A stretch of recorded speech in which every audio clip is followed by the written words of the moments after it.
Each of these candidates is going to tell you why they are the better candidate, or the best candidate, or the only candidate. Okay, we're going to start off with Hillary Hodge.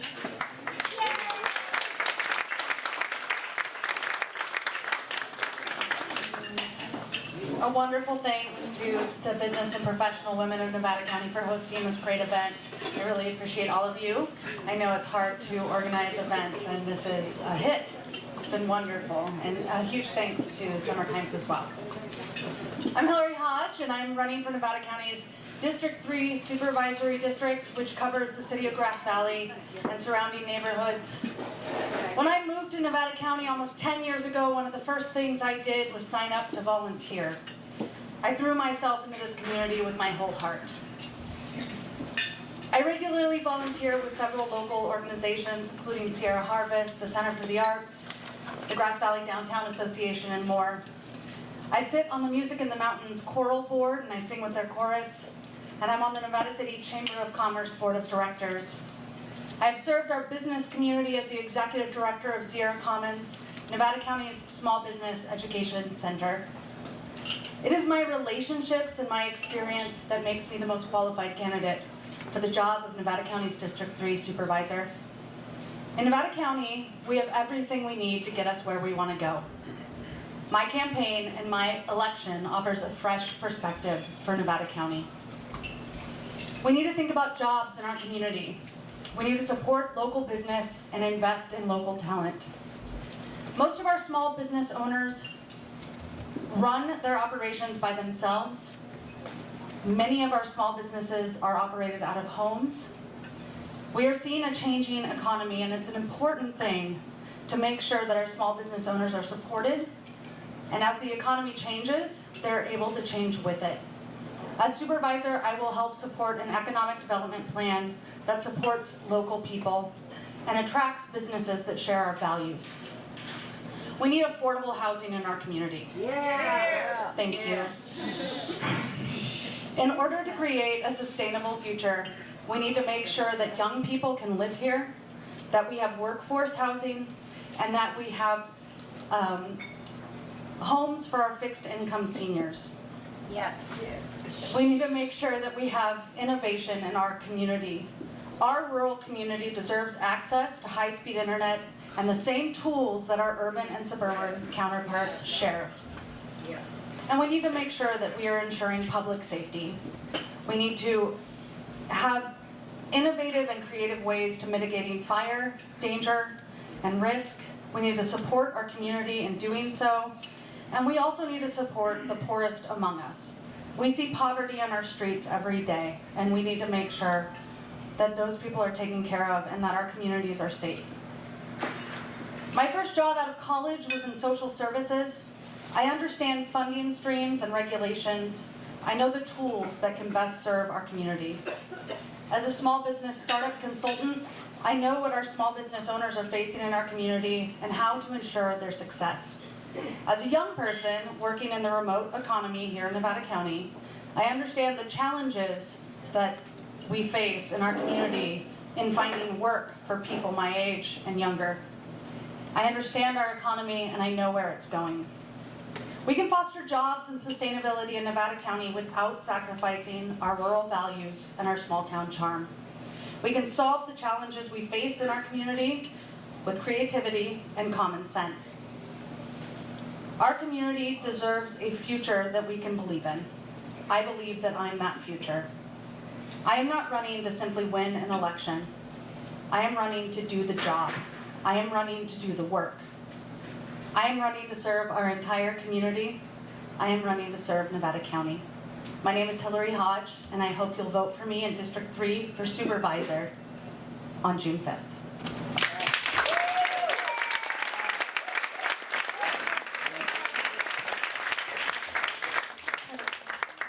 What a rowdy group of people. Try to hold your applause to the very end. We did try. Try harder and harder.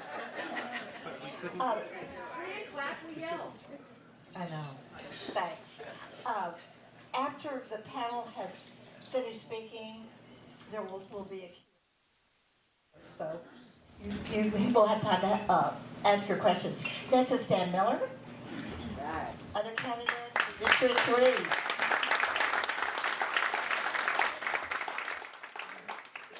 Yeah, my name is Dan Miller, and I am the incumbent District 3 representative. I'd like to thank the Business and Professional Women for putting on this forum this evening. It's the first of the campaign season, so I'm happy to see the attendance here today. Holding an elected office in local government can be a very humbling experience.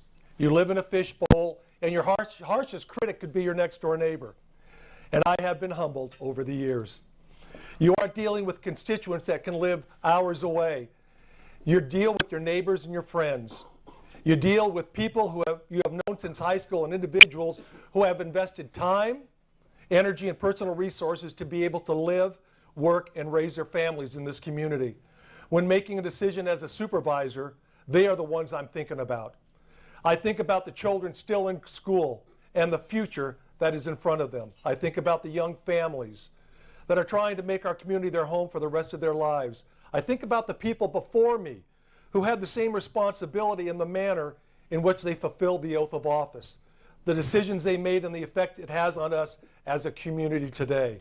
Because the decisions I make don't only affect District 3, they affect the entire county. My involvement in local Grass Valley government and the lesson I have learned over the years is that you serve the people, not your own selfish interest. You represent your friends and neighbors, you represent the business owners, the school teachers, law enforcement, and fire protection first responders. You represent the retired senior citizens and the young child in preschool. You represent everyone. I am seeking re-election because I have come to respect the trust that the community has put in me and to respect the office that I now hold. And I still have a fire burning in my belly to serve. Being a supervisor is not an entry-level position. You don't learn to ski on a black diamond run. It takes time, patience, and understanding to be able to function at this level. Over the years that I have served in elected and appointed positions, the knowledge that has been developed has enabled me to address issues and solve problems that others would find difficult. I understand the process of local government and the need for patience because you're making decisions that affect everyone. Relationships are a key component when it comes to getting things done as a team. I have built those relationships over the years with business owners, with city councils, and city staff. As a member of the Transportation Commission, as chair of the Regional Housing Authority in LAFCO, as a county representative to the Rural County Representatives of California Board, I have built the relationships with other county supervisors and have gained their endorsements for re-election. Why have I been voted into office over the years? Very simply, the people in Grass Valley in District 3 trust me to make decisions that are good for the community and for them. They trust my integrity and they respect my values and principles.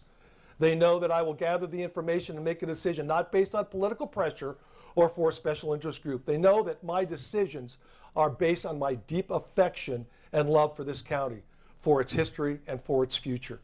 Current and former Grass Valley Council members and mayors endorse me because they know I am qualified for the position that I now hold, and they know they can count on me to represent their interests at the county level. Lisa Swarthout, current vice mayor and former mayor, writes, I am very happy to support Dan. He really is the best champion for Grass Valley that we have ever had at the county. Quite a statement from someone who has a passionate love for the city. This job requires experience, understanding, and dedication. This is not the place for a novice with no previous experience. This is a challenging position that should be taken seriously.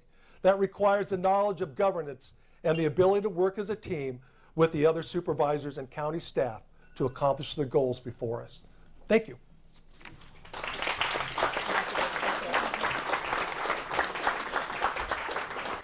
Thank you, Dan. And now for District 4, we have one unopposed candidate, Sue Hood.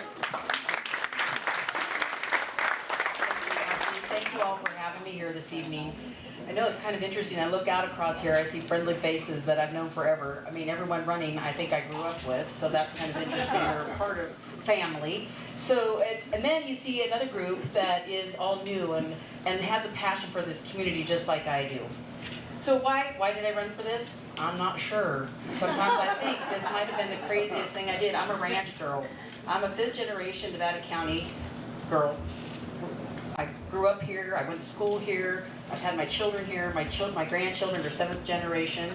I live on the ranch at my family. They bought it in 1874. And so I'd say we've been fairly sustainable because it's still in business.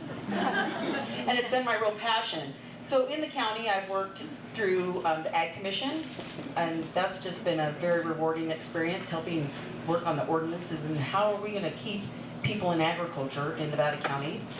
I'm on the Resource Conservation District Board. I've been the president there for 2 terms. And again, our resources are such a value to where we live. We've been dealing with fires, which is close to everyone's heart. So that's something that we are going to continue to work with, and something as, if I'm elected, we'll stay working on for sure. We have to keep our community's fires safe. I'd like to say that the Farm Bureau was a huge step in my moving forward and becoming active in the community, just because of agriculture. I mean, you met a little cowgirl here, but agriculture is what this community was built on, not just mining at one time. Who fed the miners? It was the ranchers. And we had to learn to be sustainable, and that's what our county has to continue to be, is sustainable. Economically, but also we want to keep that rural lust of the county. We live in such a beautiful, amazing place, don't we? So that was one of the reasons when somebody came to me and said, Susan, this is your time. You should do this. You have a love for this community. Your roots are about as deep as they get, and I can tell you the roots are deep, and I plan on dying here. So they don't get much deeper. But so to me, that's what's so important about how do we keep things developing and moving forward. And I say one thing about our community that I see is sometimes we get really divided over issues. And so I think one of my strengths is going to be bringing those groups together to each side. We need to come together. Like I say, blue and purple, yellow, but or blue, red. Let's be purple. Somehow we need to be purple. If we're going to accomplish anything, we need to be purple. I listen to all the complaining and arguing. Let's go right to homelessness. Okay, that's a huge issue here. And boy, do I have the compassion for that, especially these cold nights that we're having. But you know what? When you move forward, we have to stop being, well, not in my neighborhood. You know, we hear that a lot. We make some distinctions of how we can fix this, and then we get stopped on this end because, no, not in my neighborhood. So those are the kind of things. We talk about broadband. Well, not in my neighborhood. So those are some of the things that I'd like to see we work forward to and make it special in this county, because if we're going to have growth, we need broadband. That's huge. Yes. We do need housing. That's huge. So, but in the same token, we need that housing where there is places for people to have services. But of course, my district is going to go all the way to North San Juan. So, what transportation is going to be a huge issue in North San Juan, as well as water. So, I think I will be a good supervisor because my heart's here. My heart's here how this place has grown and become all these years, and I want to follow my grandparents' footsteps and do what's right for this community, for all the community. So thank you so much for having me here tonight. And as we ask questions, if there's not enough time, please email me, call me, tell me what's on your mind so that I know what I need to work on to help you folks all at the same time. So I appreciate that. Thank you so much.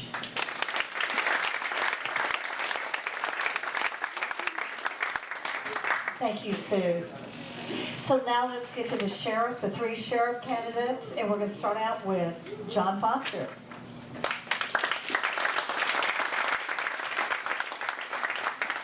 So this is an amazing turnout. I don't know if you know, but many people were turned away tonight that wanted to come.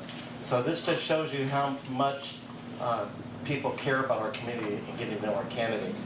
Now, the good news for you, the challenge for us sheriff candidates, we have 6 more candidate forms coming up. So, and they'll be posted on our web pages, I'm sure, and our Facebook. So there's plenty of opportunity for others that may have missed out tonight. But thank you for coming tonight. I really appreciate you folks putting this on, and the other folks who have come here to listen to the candidates speak tonight. So many in this room I know. For those that don't know me, my name's John Foster, and I want to be your sheriff. I have over 3.5 decades of law enforcement experience. 27 of those years were in leadership experience, then there's a big difference between management and leadership. I was very fortunate to be the Grass Valley Police Chief for almost 18 years. And during that time, I was proud of the culture change that transpired during my leadership. We created better services with the community, accountability, and a deep sense of trust. The legacy that I want to continue with is to go deeper and richer with the Sheriff's Office. But I want to shift tonight, just briefly, because the incident that occurred in Florida is tragic. And as your sheriff, I think you need to know how I'm going to handle such an incident. And that is that the schools and the Sheriff's Office need to work together, not on a press release, but live. Many people don't know the Sheriff's Office signs off on all the school safety plans. And as your sheriff, I will ensure you that we will have best practices in those safety plans, and those safety plans will follow the state mandates. Part of that safety plan is practicing with the kids, the children, and the teachers in the schools. And we will go into the schools and we will practice, and these kids will learn how to escape danger. And the deputies will be present, not for us to practice, but for us to be there to support the teachers and the kids during these practice sessions. The second item that is important is I will create a multidisciplinary team with school officials and law enforcement. State statutes allows us to share confidential information that we can share with school administrators. The goal is to prevent these shootings and these tragic incidents before they occur by sharing that very valuable information with the school districts. My proven track record and my leadership skills define me as the best candidate for sheriff in Nevada County, and I promise you that I will work collaboratively with the schools to make our schools safe and our children being able to come home each day from school. So thank you.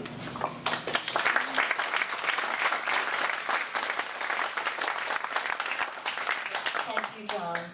So our next sheriff's candidate is Shannon Moon.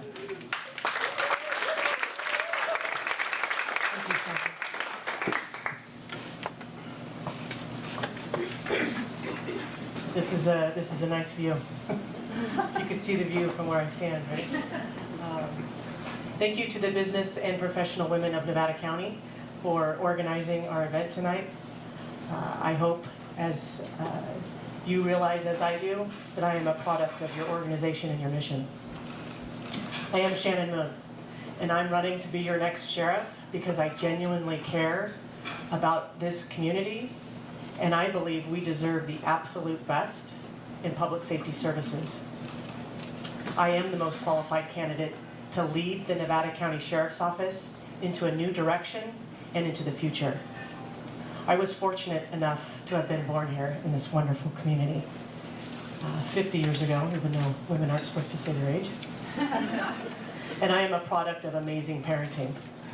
I have chosen to stay in this community and raise my own family here. I have dedicated my entire 27-year career to providing law enforcement services to this community. As a 27-year career employee at the Sheriff's Office, I have had the fortunate opportunity to work for 4 different sheriffs in this community, each with very different leadership styles.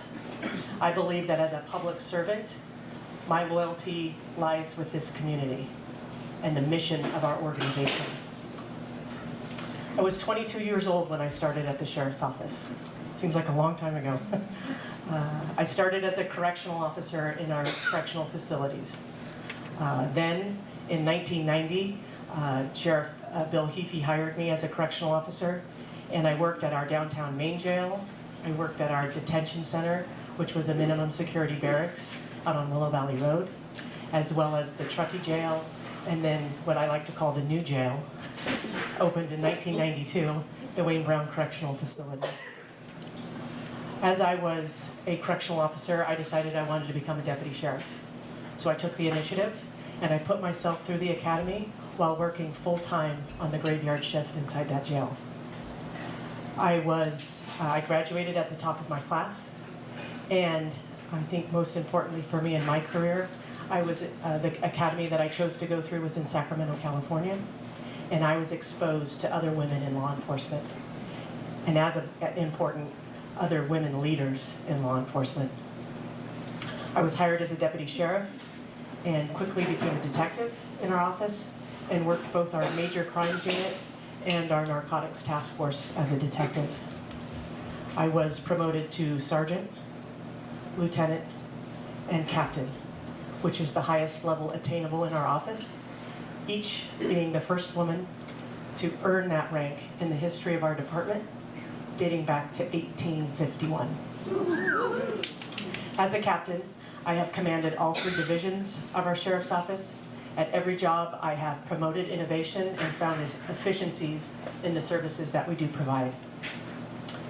My vision is to restore the trust and partnership with the sheriff's office in our community, to develop better relationships with all of our community members, no matter your political, religious, or business affiliation, to collaborate with our other law enforcement partners, our service providers from both county and city entities, and our wonderful, wonderful nonprofit organizations.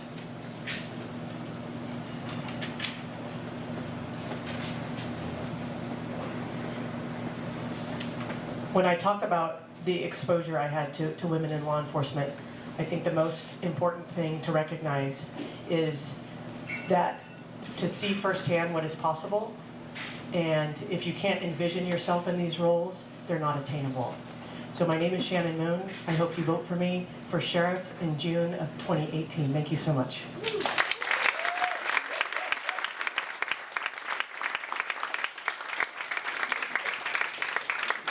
Thanks, Shannon.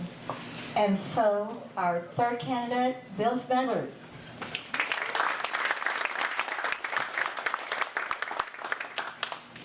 Good evening. I'd also like to thank the Business and Professional Women's of Nevada County for hosting this fine event tonight, and it's great to see a wonderful turnout from the community. I'm sorry. Is that better? Yes. Okay. So Nevada County continues to be a great place to live and raise a family. Yet, having grown up here, being born and raised here, just like a lot of the other candidates here, I can tell you that the face of Nevada County has changed drastically in the recent years. Some of the changes have been for the good, but others, especially from a law enforcement standpoint, have been very discouraging. The Sheriff's Office and surrounding agencies have been seen an increase in the crime level and the drug use, along with the homeless population too. Nevada County has some challenging times ahead of them, and there's some tough decisions that need to be made. This is why it's so important when you cast your vote for the sheriff's position that you choose the person that has the experience and knowledge necessary to lead this office. It's important to remember that the Nevada County Sheriff's Office is unlike any other law enforcement agency in Nevada County. We are responsible for more than just law enforcement services. We're responsible for the public administrator, the coroner's division, the civil division, the corrections division, and court security, along with animal control.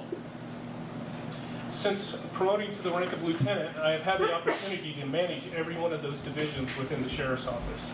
I've been boots on the ground with the men and women from investigations to patrol, and currently now as an executive lieutenant in the Wade Brown Correctional Facility.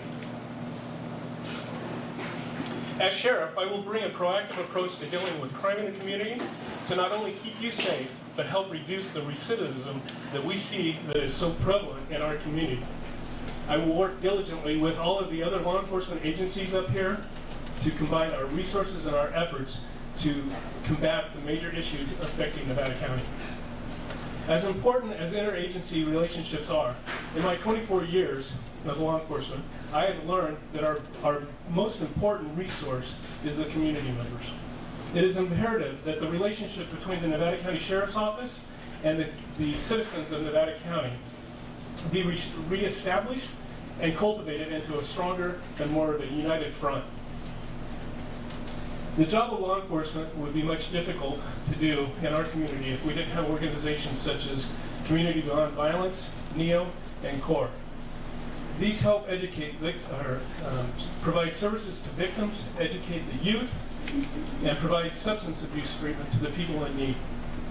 When elected, I will bring not only the knowledge and experience necessary to lead the sheriff's office, I will promote and instill integrity, honesty, and openness to the community.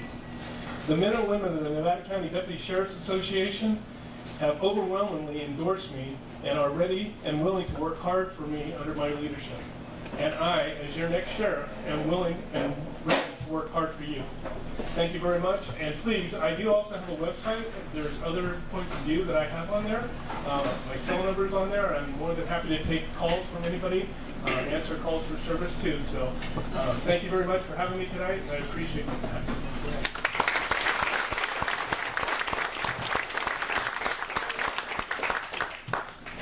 So, let's give a big round of applause for our panel.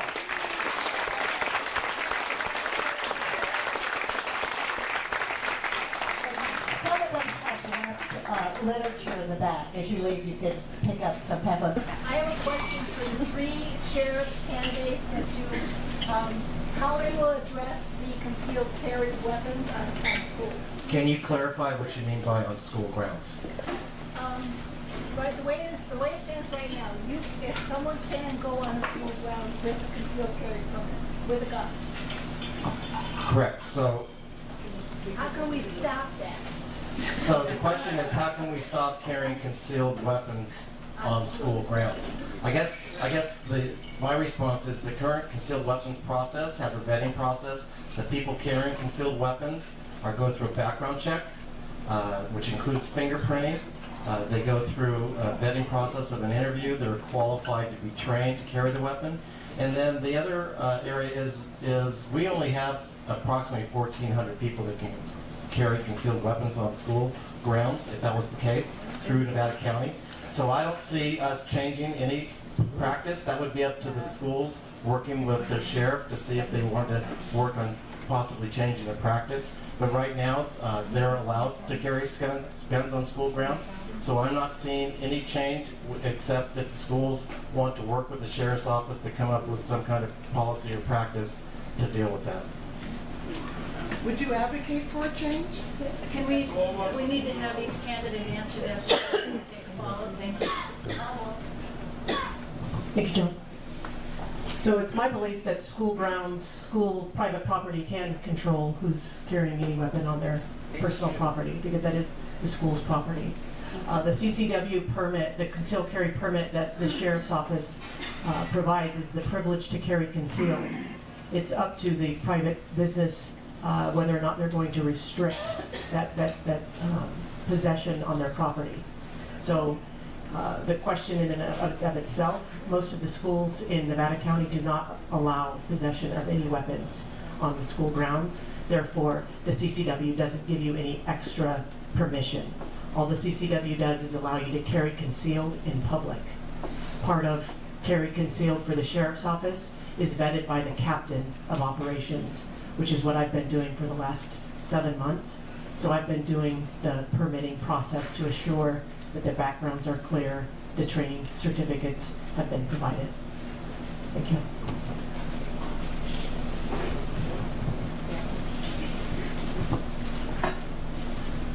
So as a lieutenant with the sheriff's office, I also filled in for the captains when we did interviews for CCWs. The law used to be and allowed the person to carry concealed weapons on school grounds with the permission of the superintendent. With the permission of the superintendent of the school. Most of the superintendents up here did not allow it to happen. So we would remind people when we would do our interviews with everybody that, because they forget, like when they go into a U.S. post office, it's federal grounds. So you can't carry concealed weapons into that building. Same thing with schools. You had to have a permission by the superintendent. But one of the things that they are looking at changing is, I believe that there's a law that's coming out or on the books right now that is going to change concealed weapons being banned from school grounds, period, in the state of California. So, but one of the things that I can say, with the people that we do issue concealed weapons permits to, are vetted more than anybody else that normally goes into a gun store to buy a gun. Those are the individuals that we do not have to worry about in Nevada County. Over the 21 years that I've been with the Sheriff's Office, I know very few people that have ever had their CCWs pulled from them regarding issues that they've had, and most of them because they were elderly and got to the point where they couldn't carry anymore. So we do vet the people really well. The criminal background check, our interviews that go on with the captain's interview that takes place with the Sheriff's Office. So we make sure that the people are trained and they abide by the law that are carrying concealed weapons and that kind of thing. I'm interested in how the Sheriff's Department is going to implement the Stepping Up program to help take care of our mentally ill homeless people who go in and out of jail on a regular basis that are dual diagnosis, both mentally ill and drug addicted. The Stepping Up program is a national initiative where folks are being trained to help people within the jail break the cycle of mental health issues. 50% of the people in the jail currently have mental health issues. So I guess what needs to be done is I'm not within the Sheriff's Office, so I can't tell you what currently is being done. I know some staff have gone to the training. I don't know where they're at with the process. I'm very supportive of the process. I'm supportive of treatment programs for the jail. We need to be more comprehensive in the area of mental health and substance abuse. And right now, we're not doing enough. As far as stepping up, the last I heard is it's not fully in effect. So my goal would be to fully implement the program and help break the cycle of these people with their mental health issues, and then also give them the opportunity to have a plan for when they get out of jail, that there's treatment set up for them, so they're just not released and then let out on the street. They're actually gone into a program. So that would be my goal. Thank you, John. So I was fortunate to be on the initial Stepping Up initiative team. So I believe it was January of 2016. Myself, along with our public defender, Carrie Klein, our district attorney, Cliff Newell, our health and human services director, Michael Hagerty, one of our substance abuse managers, Nicole and Bronny, and I think that was it for our group. Went down to Sacramento for the training. It was an amazing day, filled with about 54 other counties that were basically signing up to be on the Stepping Up initiative. And it is an initiative, and that's the reality of it is you talk to most folks and they want a solution immediately. And an initiative is basically awareness. And the awareness is trying to recognize, to get people that are in mental health services, not in the criminal justice system, so that we don't incarcerate our mentally ill unless a crime has been committed. So sometimes it's difficult at the patrol level to differentiate what came first, the crime or the crisis due to mental illness. What we did do for our Stepping Up program, and the lead for our group was actually Mike Ortola from probation, was we talked about opening the ability for folks on criminal conviction to get into the mental health court, which is an amazing program to try to get people out of the criminal court system and back into treatment and facilities where they can literally not have the stigma of an arrest on their convictions. Part of Stepping Up is also recognizing that when we do incarcerate because of a mental illness, we have to provide services for them while they're in our jail. And opening up the ability for access for programs to come in is integral for our Sheriff's Office.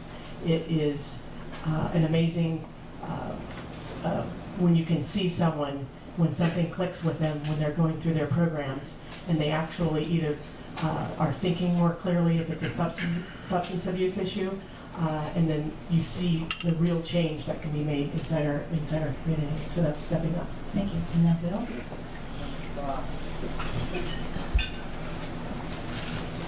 So as the executive lieutenant at the White Rock Correctional Facility, that is one of my duties. I work on the contracts, and I also do the programs within inside the facility. When I came back over to the correctional facility 6 months ago, it's kind of frustrating, really, because they were still trying to decide what the definition of mental health was. So we started, and we've been meeting monthly. We're still developing a program right now to be able to track the individuals that are coming in and the mental health issues that they're facing. There's a lot of issues that go along with it because of the way that they want to track them within the state of California. There's HIPAA issues. So I brought up some of those issues to them with the information that they wanted us to release. So we're trying to develop a program that we can identify them, what their gender is, their age, if they've been arrested for misdemeanors or felonies, and also length of stay. One of the big things that we face up here in Nevada County is the revolving door. We have people that come in and they're booked in the facility and they're here for 24 hours. They see our mental health, but they don't meet the criteria, so they're out the door, they're back down the street, the next local law enforcement agency deals with them and they're back in. So what we've tried to do right now is we're trying to track the individuals that are staying with us longer than 14 days. So we're setting up that program right now. It's still in the works. The last 2 conference calls from the national organization, nobody answered the other end of the line.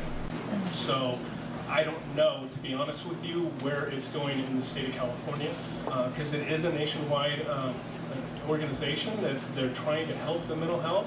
But one of the issues that we don't have, and especially in Nevada County, is the services that we need to provide to the mental health individuals that we're dealing with. Our correction facility is not designed to deal with the type of inmates that we're bringing in right now in our community. It's not that we're importing those individuals, they're coming here. And they're part of the homeless population that you see out there. And when they commit a crime, people want them to be held accountable for the vandalism, the thefts, and different things that they're doing. But when they come in, they're facing several different mental health issues, usually some type of substance abuse, alcohol, narcotics, something like that. But they don't stay with us long enough to be able to actually track them and get the help that they need. And so that's one of the big things. It's a financial thing in the state of California with no mental health hospitals to provide the services to them and get them into the treatment that they need. My name is Kate Wanamaker, and I have a question for the supervisor candidates. We are seeing a lot of people, especially young people, either moving away or not coming back to the community. I know for me, I had to fight when I first moved here to make it work. So I'm wondering what your thoughts are on why people are leaving and not coming back, and what we can do in our county to help them stay or get them back here. Did everybody hear the question in the back? For the supervisors about young people who move away because there's no opportunity here, and so what the supervisorial candidates feel can be done to make it easier for young people to stay or to bring them back. Let's start with Dan. You know, and the problem's been a historic problem. Okay, I'll tell you, when I graduated from high school in 1965 at Nevada Union, the first thing we all thought about was getting away. Thanks, Jim. And finding a way to be successful in life. What the problem is back then, you know, timber was king, but it was seasonal. The mines had closed. We didn't start developing jobs until high tech came into the area. And then when high tech came in, Alta Sierra was built out, Lake of the Pines, Lake Wildwood were both built. And so young people then had an opportunity, but the emphasis was on getting a college education.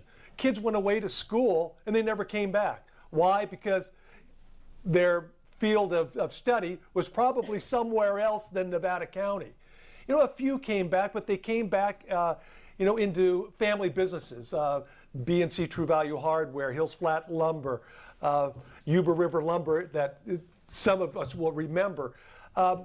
What's happening now and what should be happening more is that we've got we don't have a surplus of workers anymore.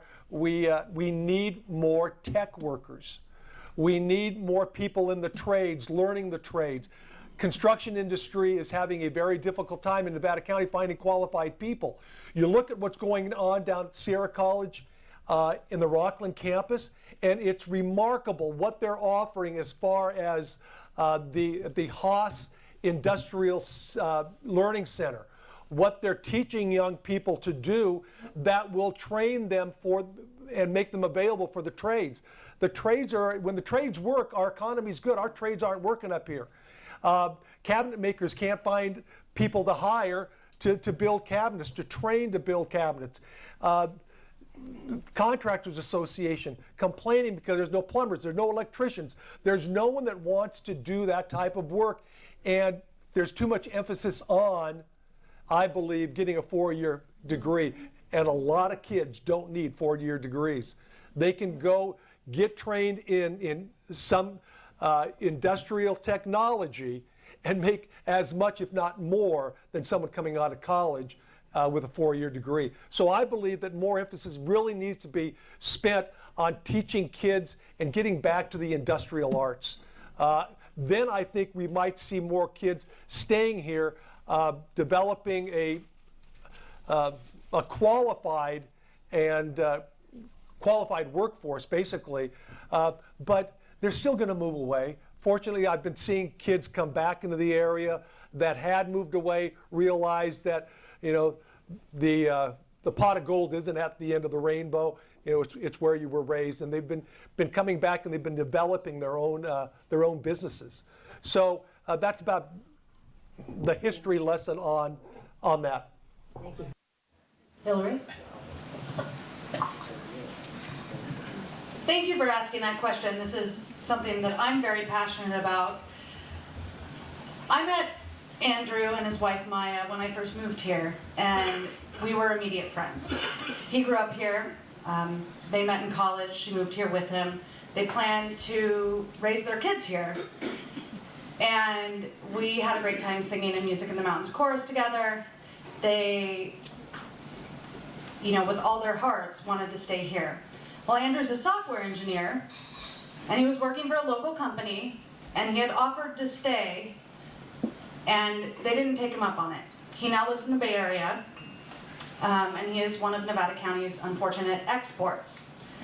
We hope that we will have the resources to attract our young people back to the community that they love so much here in Nevada County. Part of what we can do is to create a job infrastructure that attracts young people, that we have affordable housing to house young people, so that people who want to live here have the resources to do so.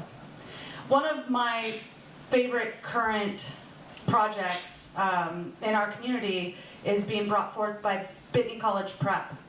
Some of you may have the opportunity to work with their internship program. Their students on Wednesdays, their entire student body goes to a community or community member organization, business, and they work with those businesses to learn skills, to have workforce training, so that when they graduate, they have a skill, they have something that's available to them to do. And that may be something that they can do here, it may be something that they take with them to college, but hopefully it's something that they're able to bring back. So I think if we provide an infrastructure for jobs, if we provide an infrastructure for affordable housing, we will see more young people being able to stay. I also think we need to take advantage of the remote economy and the gig economy. This is something that is working really well for young people. This is something that people can do from their homes, from a co-working space like Sierra Commons, where I work, where people with a skill can work within our community, can work with companies who are not here doing a service for them, and making sure that they have access to create a job with a livable wage and to have a sustainable future here in our community.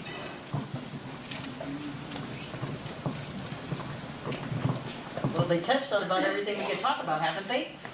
So this is another interesting thing, but I will say, we're right back to that thing, internet, broadband. Right. I mean, if we're gonna build those kind of jobs, somehow that has to come here. That's the only answer to that.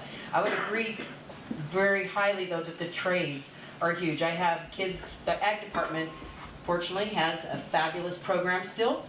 And they teach welding, they teach construction, they teach gardening. We have a huge amount of small farms that are fairly sustainable. People that are working hard. I'm not gonna say they don't come and leave too, because it's hard work. I think we forget, a lot of kids come and forget what hard work is. They just had a forum and one of the kids said, well, how hard is really hard? That was an actual real question, and they really want to know, how hard is it to work and be a farmer? So I think everyone, both of the other supervisor candidates touched on the important parts of this, and it's going to take a community.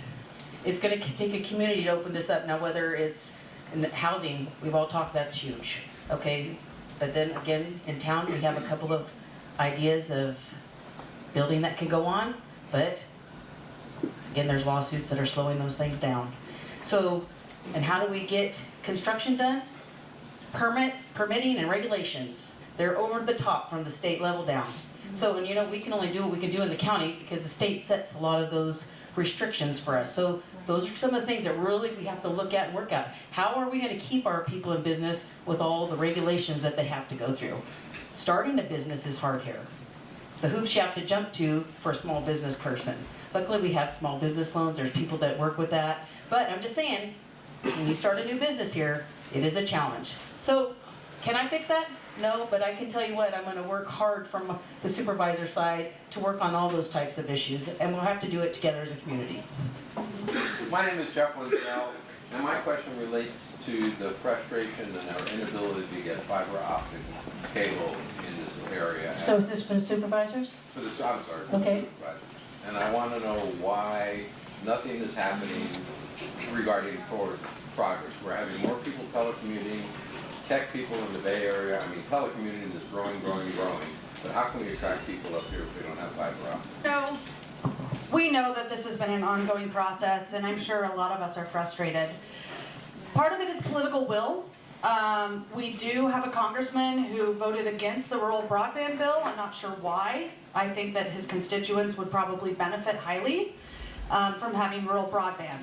We do have a couple of things coming down the pipeline that are going to help us. There are a couple of fire bills that are currently in the legislature of California that are going to help in-ground some of our utilities. If we're going to open it up, we're going to put it in the ground. Let's add fiber. Let's do that. Interestingly enough, Truckee actually sits on dark fiber. They put fiber in a while ago, but they don't have an ISP to run it. We are lucky that we have Spiral, and we do have an ISP who can run it. So as soon as it's in the ground, we will light it up. We will have access to high-speed internet. We will be able to have broadband here. We will be able to tell businesses that the broadband is working, and we will be competitive. And it's going to change this community, and I can't wait. When I'm supervisor, it's going to be one of my first priorities.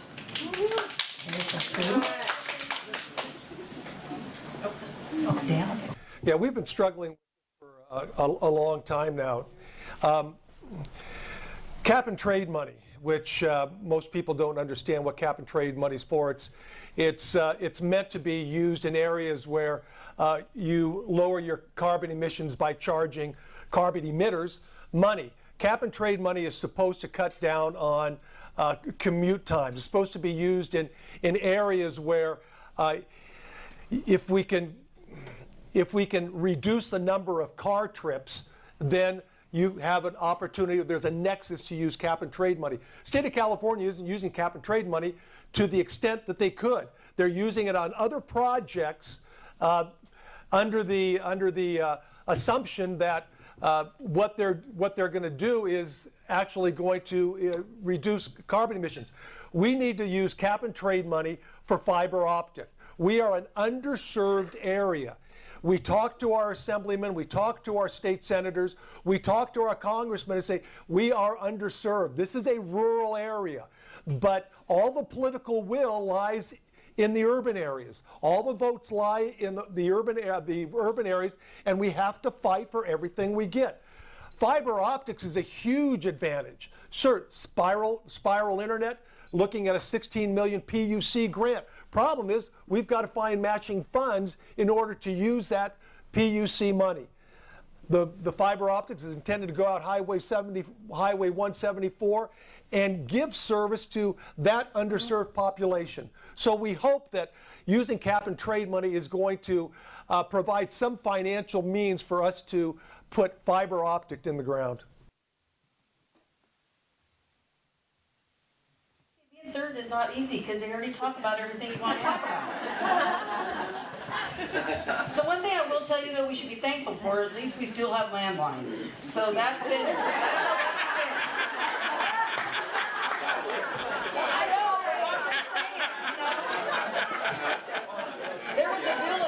time to do away, AT&T wanted to do away with that because we have depleting infrastructure.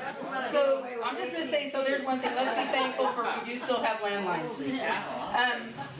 But I know Sierra Business Council as well, and we went to a workshop, the Board of Supervisors had a workshop, and I can tell you this is upfront and personal to them as they speak. And I'm not a supervisor yet, but when I am, I'm going to tell you this is important, because I can tell you, I live in Penn Valley, it's rural, and thank God I don't have dial-up, but I am at the end of the DSL line, and it's a struggle for folks, because even broadband is tough in some places, especially if you're in a hole. So we do know how important it is, and it will be something that everyone in the supervisorial positions are going to keep working at for sure. We have time for 2 more questions. Way in the back there.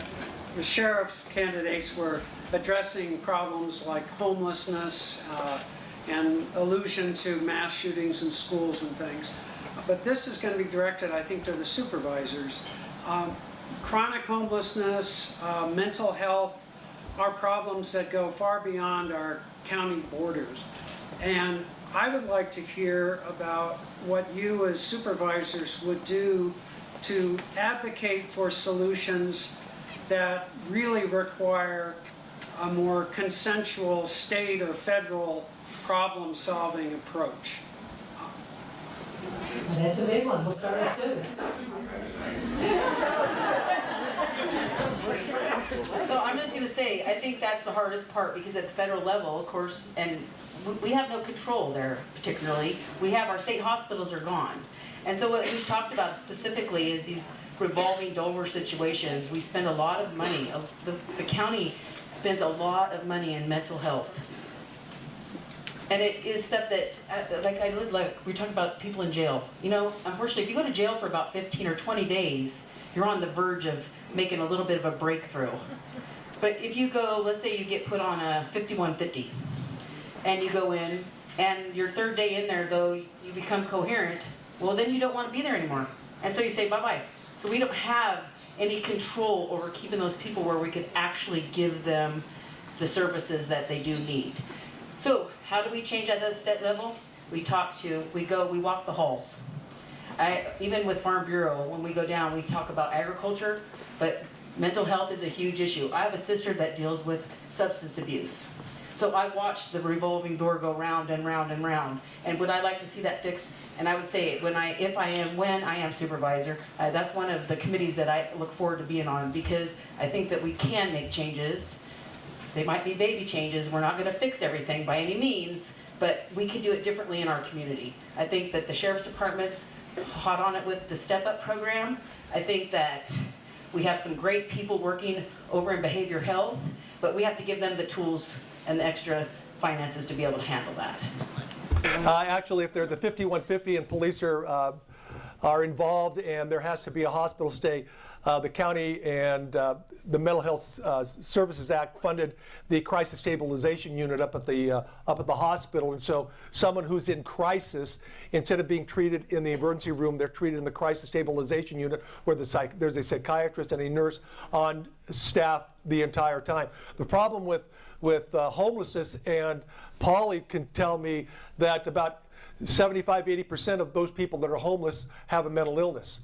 And mental illness comes on in different ways: nutrition, exposure, just a lack of feeling like you're a failure. We had a chance last year to visit a 24/7 facility down in Petaluma, the COTS. Mike Johnson, who's the executive director, was homeless for 8 years. We need to give people a purpose in life. The county is spending this year $500,000 directly related to dealing with the homeless issue. It's something we've never done. It's a priority A for the county. That's what we're going to do. What we want to do is we want to create a daycare center where the homeless during the day can go and get their laundry done, receive services from the county. Because the county workers, social workers, can't go out in the woods and find these people. But if you create a place where you can reach them and give them the services they need, it's a step forward. Ultimately, we want to see a 24/7 facility here in Nevada County. we're going to have to find a way to fund that 24/7. But then you have people there, you make them accountable for the time they're there, but they have to go through the services. You got to end the cycle of homelessness, and you have to give people a purpose to live. And mental health and behavioral health are both totally sold on this. Social services, Michael Hagerty, they're heading in that direction. The Board of Supervisors, we are heading in that direction because we have to end that cycle of homelessness. We have to get these people off the streets. We have to get them out of the woods because of the fire danger that they create. Constituents are continually complaining, but to end that cycle of homelessness, you got to give people a purpose for living.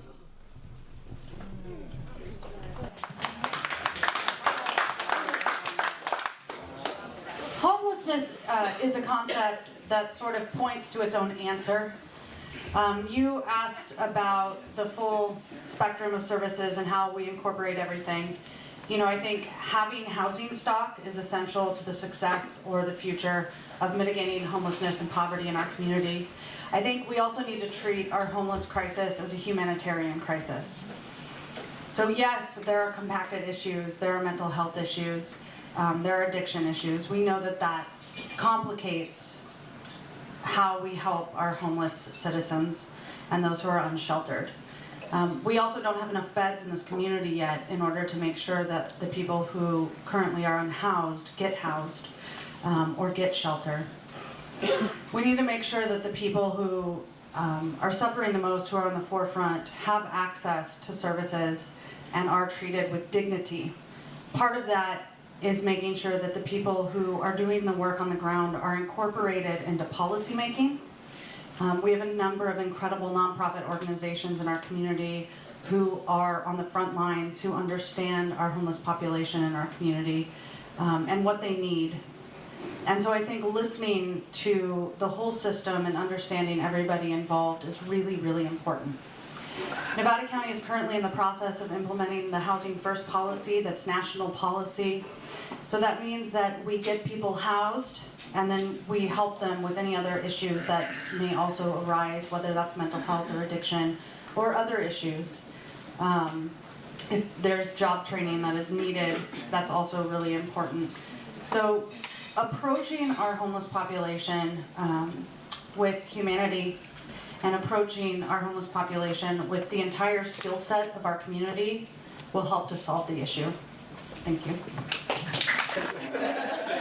No, I just have a question for the supervisors. I was surprised to hear that I talked to many young people who are interested in the cannabis cottage industry here in our community. I know it's controversial, but it seems to be something that the young people are interested in doing, cannabis farming, and wondering how you feel about that as a, quote, job opportunity or a way to serve, to have employment and also support the community with their tax dollars. What we're trying to do at the county right now is craft a reasonable ordinance, and we're going to deal with cultivation first. Where people can grow cannabis, for me, we're going to take it out of the neighborhoods. It's not a good thing for neighborhoods to have to suffer. We'll move it out into the ag areas. Where yeah, I was looking at Susan. Where it belongs. The thing that the state has, they have 17 license types. We are not going to be able to deal with all license types right now. We're going to have to take it a step at a time. We're going to get the cultivation ordinance in place, and then we will deal with testing, manufacturing, the cottage industry, where it can be located, how many plants, or what's the square acre size. We've handed it to county staff. We're going to have another meeting March 6th where the community will be able to come back again and give us their opinions and ideas. But as far as a job generator, it's really hard to tell until we actually start moving in that direction. Compliance is huge. Track and trace is huge. What our county is going to look like in 10 years is really going to depend on how realistic we are as far as cannabis cultivation in Nevada County. Right now, we are going to permit cultivation for medical purposes only. We're not going to deal with the adult use. Prop 64 gives people 6 plants to grow indoors for their own personal use. Anything over 6 and someone's selling it someplace where they're not supposed to.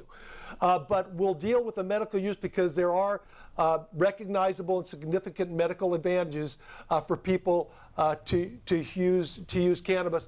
Forest Herd Sun Silas is the primary example of that. So we're working on regulations.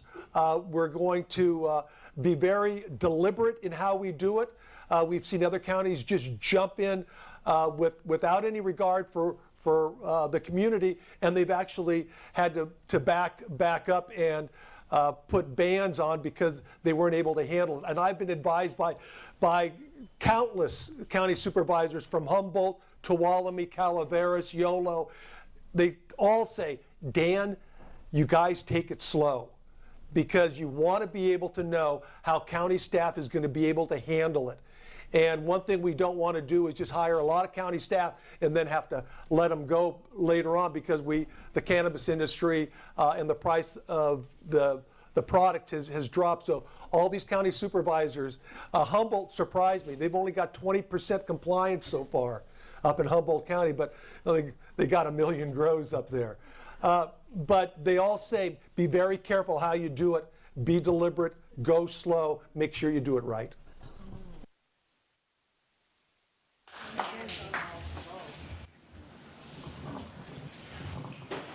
So I think the question was, do we think there's room for economic development and jobs?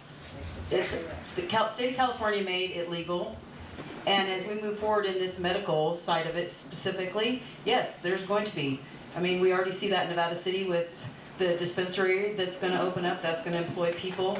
I mean, and as we look forward, like Dan was just talking about, it's going to be one step at a time, but eventually, I mean, there's going to have to be distribution, there's going to have to be some sort of labs.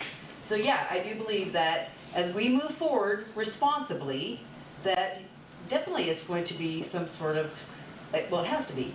It's going to be. You can't have businesses and not make money. So yes, I do support that because it is it's legal by the state of California, and I am looking to this board of supervisors to help make really good decisions for all of us. Because back to that, the neighborhoods, we have to look to protect everybody. But yeah, I do believe that the dispensaries, laboratories, distribution, gotta make money.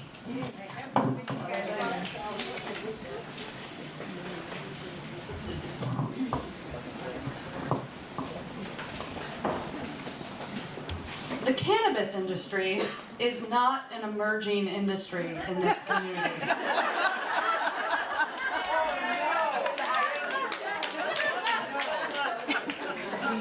The Nevada County Cannabis Alliance has over 400 members. It's a community advocacy group. There seems to be a lot of will to abide by the law, to be regulated, to be traced, to be tracked, to pay taxes, to be upstanding citizens, to have an ordinance that they can abide by. And it's important for our community of small farmers who are growing cannabis to have some direction, to make sure that they have sensible ordinances that can help them move forward with their business. We have an opportunity here in Nevada County to pioneer what sensible cannabis looks like and how to economize and make sure that we have the best benefit in our community from this economy we know is already here and is on the verge of legitimacy. Yes. Does anybody have a question for the sheriff's candidates? Over there then. Okay, this will be our last question. Yeah, I'm Kathy Davis, and I'd like the sheriff candidates to describe what they've done in leadership roles to diversify their officer populations, with minorities and women in particular, and what steps they've taken to have that diversity effective in their organization. Great. What have the sheriff's candidates done within their organizations to help promote diversity of the types of people who are in the jobs? So let's start at this end with Bill, and then we'll come in this direction.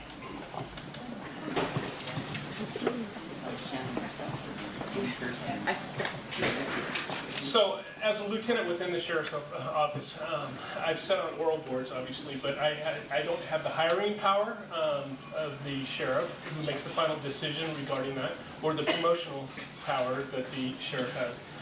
One thing, as I was a narcotics supervisor for 4.5 years, and during that period of time, there was a detective that worked for me in there who I pushed to put in for the sergeant's position. We tested, she obtained the sergeant's position, she promoted to lieutenant. She's now one of our female captains in the department too. One of the big things working in the jail, we currently have three out of the 5 sergeants are females. We also have a training officer that's a female. It's very important to have the diversity of male and female both in law enforcement, but just like anything else, male or female, if they can do the job, that's the most important thing. It doesn't matter. You know, if they can come out there and they can handle the job, because there's men out there that should not be wearing a uniform, just like there's women that should be wearing a uniform, but it's important to have both of them there. And fortunately, the females that I have worked with over the years within the sheriff's office have been very powerful, very strong, and very capable of doing their job, and I support hiring them and promoting them up through the ranks within the sheriff's office. Shannon? Thank you, Bill. So the question is, what have we specifically, That's it. Yeah. what we specifically have done. So I walk in the door as a female. It has been part of my goal to be a mentor and a leader in my presence. If I didn't have the ability to meet a lot of the women leaders in law enforcement that I met at the young age of going through my academy and seeing and envisioning yourself in those roles, it's hard to attain promotion within any organization if you don't see yourself there, right? Part of my history and who I am is I am also Native American. So part of looking at diversity isn't just always gender. And we have to recognize as different genders, we lead differently, we police differently. Part of what I think that collaboration with what men and women do in law enforcement and how we work together, when you have that teamwork together, you can provide great services for our community. So in my current role as a captain, I also sit on lots of oral boards for promotions. I do have a voice with our sheriff when we do hires and we do promotions. And I think that's one of the most important roles that we need to look forward in your sheriff, is the recognition of how important that decision is. Assuring that the people that are coming to work for you and provide your services in law enforcement are doing it for the right reasons. But it's so imperative that we promote the right people, that they understand their role in our organization is to supervise, to have that level of accountability, and really provide the best services in our organization. So those are the things that I've done for the Sheriff's Office. Thank you.